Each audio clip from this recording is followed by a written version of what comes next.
In 1979, 1.3 million elephants roamed the African plains. By 1989, only 60,000 remained. Corruption, the desire of ivory, blood money, used to buy arms all contribute to this alarming population decline. As a result, Convention on International Trade in Endangered Species, also known as CITES, has begun exploring ways to save the elephant population.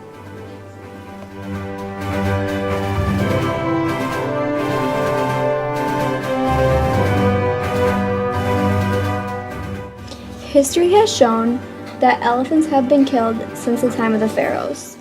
In the early Middle Ages, the elephant population in North Africa had been exterminated. Ivory trade expanded in the 18th and 19th centuries. In the 1900s, the European demand for ivory resulted in the killing of more than 100,000 elephants for piano keys, billiard balls, and trinkets.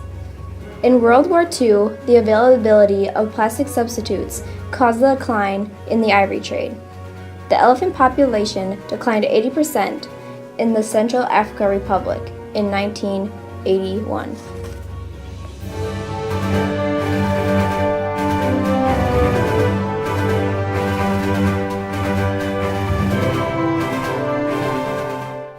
What is being done to help the elephants? Born Free, an organization that helps endangered species, helped CITES to ensure the first international ivory ban in 1989.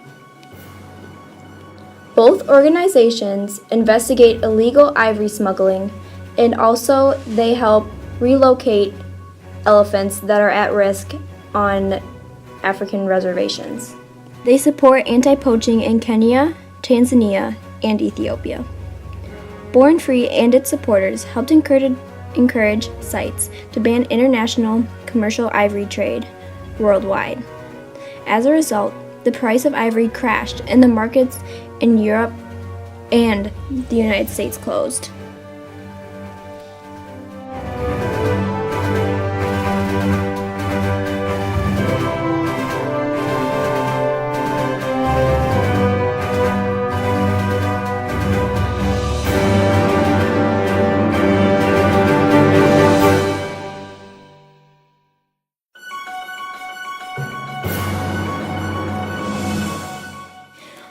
Why elephant populations are still declining. Animal reserve employees are usually corrupt. Urban areas block migration routes for the elephants to move in and out of safe zones. Poachers are usually poor, so the price of ivory drive them to kill elephants. In China, the demands for ivory drove the price of a tusk to be over $2,000. Chinese people also did not understand that the elephant had to be killed for their tusk. They couldn't just cut the tusk off. The whole animal had to be killed. An offense for elephant tusks also go without prosecution. For example, in Kenya in 1986, authorities had evidence for 176 cases, but less than 5% were charged.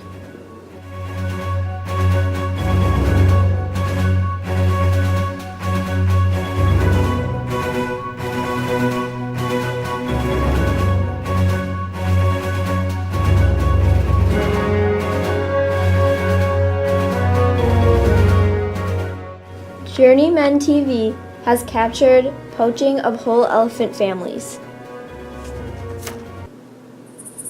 These two older females were the first two that were shot, that one and this one here. And there's a young one that was shot who was wounded, who ran into the thickets and is further down in the back. Pratik now runs photographic safaris in Tanzania to showcase its wildlife. But never more common sight is dead elephants. Sometimes entire families killed by automatic gunfire. And the other one is just 10 meters away. There's still 4. So this was one family. They're just moving slowly. They shot. To be honest, they didn't even have anything substantial ivory on them. Hardly 10 kilos of ivory, each. So there wasn't a lot there.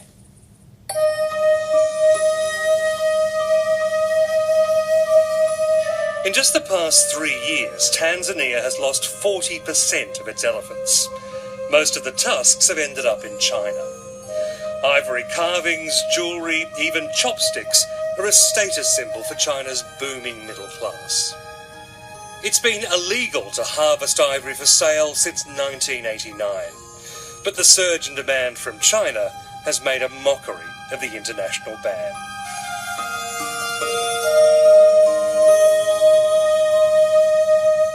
They're getting all the ivory from Africa, from the field.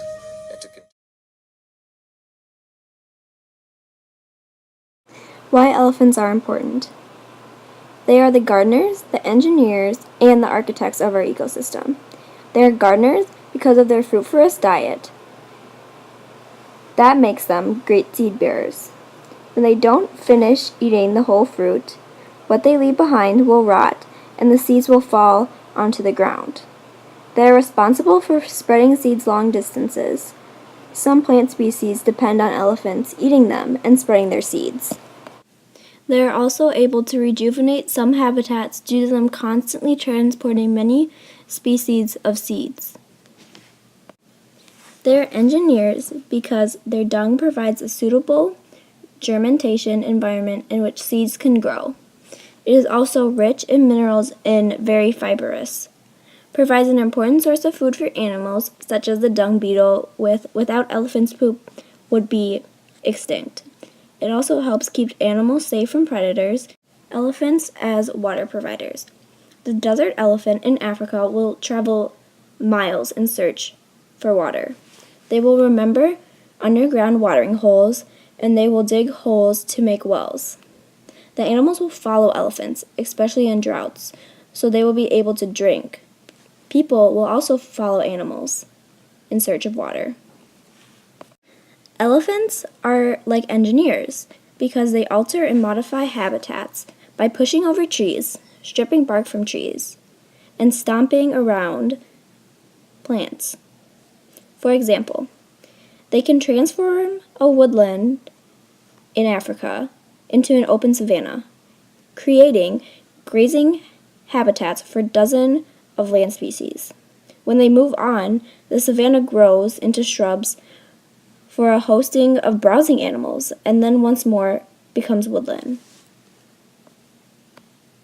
Elephants also open up dense woodlands by creating forest gaps.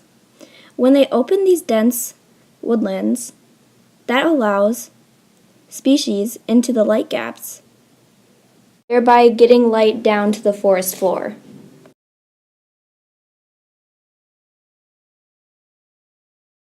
The Asian elephant. First, not only do a lot of these elephants dig wells to get mineral-rich water, but they also leave behind a lot of footprints, which can fill with water. And this helps other small animals to access the same scarce resources.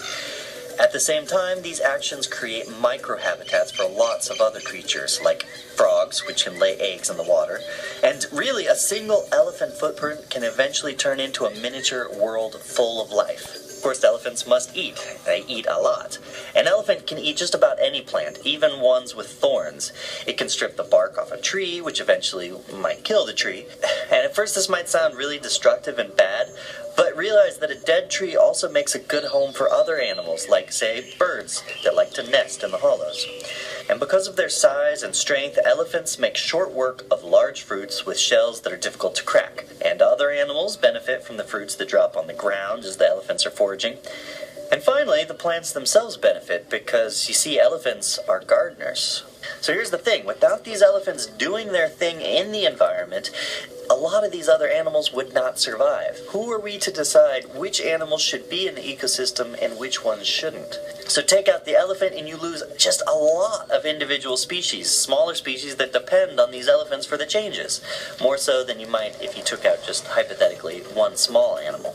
And if we take a Not only are we losing one of the largest mammals on Earth, but we are also losing an important contributor to our ecosystem. I hope this documentary has inspired you to go out there and make a difference to stop this problem.